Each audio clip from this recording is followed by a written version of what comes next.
А какво всъщност става между вас и Сергей Станишев? Ама те, какво става? Всички видяхме какво, нали, така по медиите. Не мисля, че е станало нещо в момента различно от това, което е ставало 6 години. Той твърди, че ме харесва. Или 7.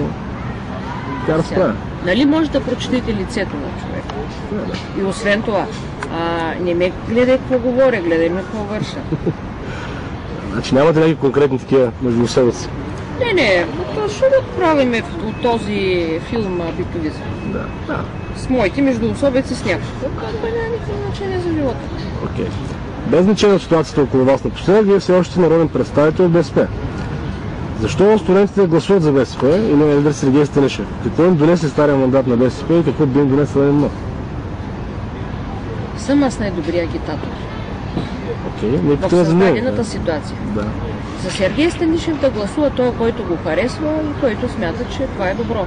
Да. Който не смята, не могат да го агитират. Ще удържите ли разграничителната линия между унижението и съблазанта от постове? Това е въпрос от Фейсбук, между другото, там сме го взели. Там пуснахме въпросник, като казахме, че ще правим интервю с вас. Значи, няма такива постове, които могат да бъдат разменни. Аз търпя и на унижение, защото политиката е такава дейност. Да. Тя и съм го търпяла години наред. Но има една капка, която прилива чашата и в която казваш, вижте, хайде го тук тази работа. Ако си оправите, както намерите за добре. Тоест вземате по-твърда позиция. Да, няма съблазън от постове. А има ли Политиката е за да вземаш постове. Аз не крия, че мога да взема постове. И знам какво да правя с тях. И не мисля, че това е проява на нескромност, защото политиката е такава дейност. Който се занимава с политика, се занимава за това. Но аз не приемам политика, в която трябва да седна на един стол с една секретарка и в един мерцедес и с това да ми се заключава политиката. Много хора много добре да се справят така. Добре. И вършат много работа. Това е защото, между другото, и младите хора приемат това за нормално. Така е, да. Така че Младата политика е изпразнена от съдържанието. Имам някакво послание към младите хора. То е, че младите хора, активната генерация на България, следващата, трябва да направи така, че в политиката да има хора, които са за този занаят пригодени. Да. И обществото да има към тях изисквания. Младите хора да ни презират политиката и политиците, а да направят така, че това да бъде едно занятие като всяко друго, както има зъболекари, както има инженери, както има ветеринарни специалисти, както има сервитьори. Важното е хората да се занимават с това, което им е хубаво, да се чувстват пълноценни, да могат да го правят добре и най-вече като нация да имаме уважение към таланта там, където е. Какъвто и да е.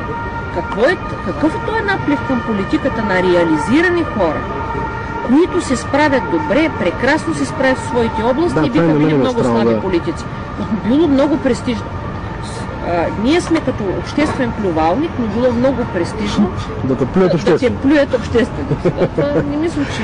Това е точно така. Между другото, аз споделям виждането, че без значение с какво се занимава човек, трябва да има отношение, ако има такова, към държавата и към начина, по който тя работи. Но наистина ми е странно доказани хора, професионалисти, изведнъж решават, че ще стават някакви лидери до тип.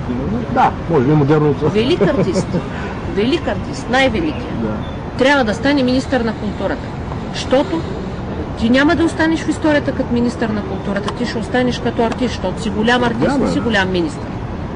А пък който е голям министър, той ще остане като голям министър. Георги Йорданов е бил голям министър, например, една бивша номенклатура. Оказало се с времето, че Георги Йорданов е бил голям министър. Много добър администратор, има ухо и усет за това, кое е ценно в културата.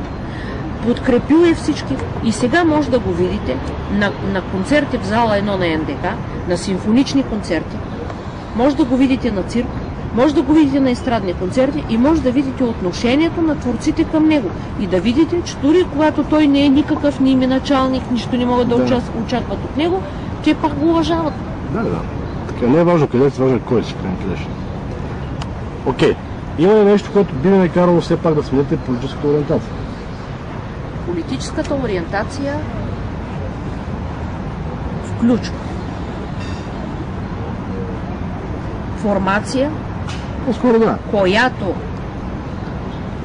включва хора, които са доказани в последните 20 години, които имат авторитет за обществото сами по себе си, защото той е тип лидерски формации, в които хващаме някой за канарче наведен нов месия и след това казваме: Боже, колко се разочаровахме.